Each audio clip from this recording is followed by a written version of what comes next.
Thank you, His Excellency. And now will give the floor to the Chancellor of the Federal Republic of Germany, Angela Merkel. The floor is yours, Excellency.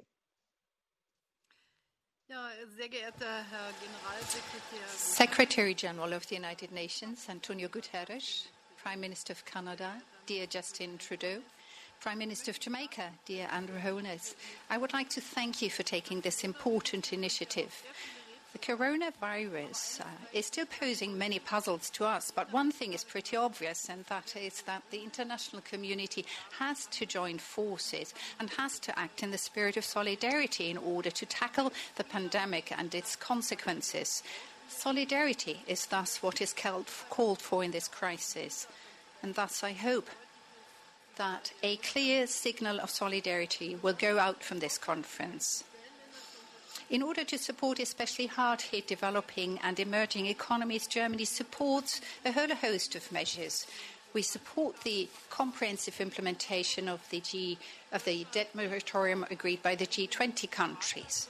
Germany is also working to ensure that private creditors can engage, and we would wish to see us examine at the end of the year whether further steps are required, and if so, which steps are required. Additional IMF measures might also be considered when it becomes necessary to, at short notice, secure the liquidity of vulnerable states. Thus, it might be conceivable to consider an increased allocation of special drawing rights of the IMF. We will also have to examine carefully the impact that the long-term impact that debt relief might have, for example, on access to finance. We would also wish to continue to support our partners in strengthening their private economy, because that is exactly what the Compact with Africa is about. And as we take these measures to cope with the pandemic and its impact, we must not lose sight of the global sustainable development goals, as President Ramaphosa just said. From this point of view, actually, this crisis might offer an opportunity, which is to say that our programs need to be in line with Agenda 23, with the Paris Climate Agreement, and with the 1.5 degrees Celsius goal. Germany continues to be committed to these objectives. This is why we support the European Commission's Green Deal. We have doubled our funds for the international climate finance when compared to 2014, because for us, climate protection and resilience are integral elements of our development cooperation. During our presidency of the G7 and the G20, for example, we have worked to advance climate risk insurance schemes. However, deciding on measures isn't enough. We must also ensure that these measures have the desired effect. It is important thus to ensure that international standards are adhered to. Last but not least, this entails that we stand up with determination to corruption and illicit financial flows. COVID-19 tests the international community, unparalleled since the Second World War. Only if we cooperate closely can we emerge stronger from the crisis, and we need to do that in order to be able to tackle other global problems on our agenda. We need the United Nations in order to overcome the pandemic with all its impacts at a global scale. Above all, we now need the World Health Organization. The World Bank and the IMF play a central role when it comes to overcoming the liquidity and financing problems of countries that are especially hard hit. Thus, Germany supports the United Nations and the World Bank, be it through speedily dispersing additional funds, be it through targeted reallocation of funds. And I would like to encourage others too to consider appropriate reallocation of funds. The time to act is now.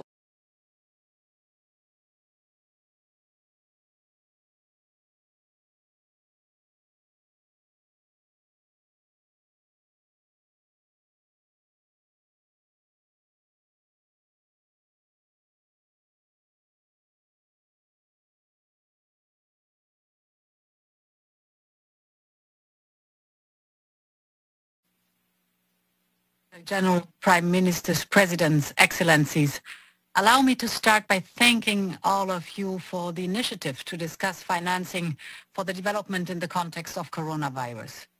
And moreover, thank you for inviting the European Union to be part of this debate.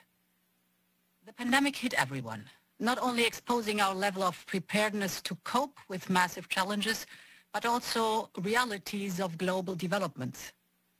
We have to be honest and admit that before the pandemic hit, the world was set on an unsustainable economic path. Rising inequalities, a growing digital divide, a man-made climate crisis. The coronavirus is not only shining a light on these trends, it has made some of them even more dramatic.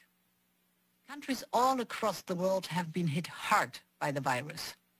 The lack of digital skills and infrastructure is taking a toll on companies, students and families alike. The gap between the haves and have-nots of our world is growing even bigger. If possible, the Sustainable Development Goals are even more crucial now than at their inception. And coronavirus clearly demonstrates that Sustainable Development Goals are equally important for every human being on Earth. The goals are not set only for those undergoing development, but for all. With this in mind, I presented just yesterday a recovery plan for Europe that is deeply inspired by the idea of competitive sustainability. It has the European Green Deal at its core. It invests in digital transformation. It also invests in health systems. All of this with one specific aim, reducing inequalities across our union. We will not just rebuild, but we reshape our economy to make it more resilient and sustainable. We're putting together the biggest package worldwide that links investments for recovery to the sustainable development spirit. I could not agree more with Secretary General Guterres when he says that we must build back better. Crisis as we face it might influence our thinking and actions, pushing us to concentrate on our own agenda and only on our own needs, but this is wrong. We have to work together and for each other. In these demanding times, Europe is ready to work with those who need support the most. Team Europe has already pledged 23 billion euros to support our partners in facing the emergency. We were proud to host an online pledging conference to raise 9.5 billion euros for vaccines and cures and make them affordable worldwide. But our actions cannot stop here. Therefore, today I would like to propose something even more ambitious. We need a global recovery initiative that links investment and debt relief to the Sustainable Development Goals.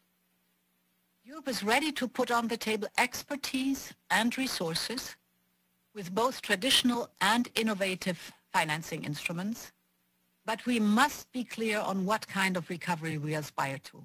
It should be a green recovery, a digital recovery, a just and resilient recovery. The post-pandemic world can be more inclusive and greener than the one we know. It is up to us to build back better together. Thank you. Thank you very much, Your Excellency. And it's my pleasure now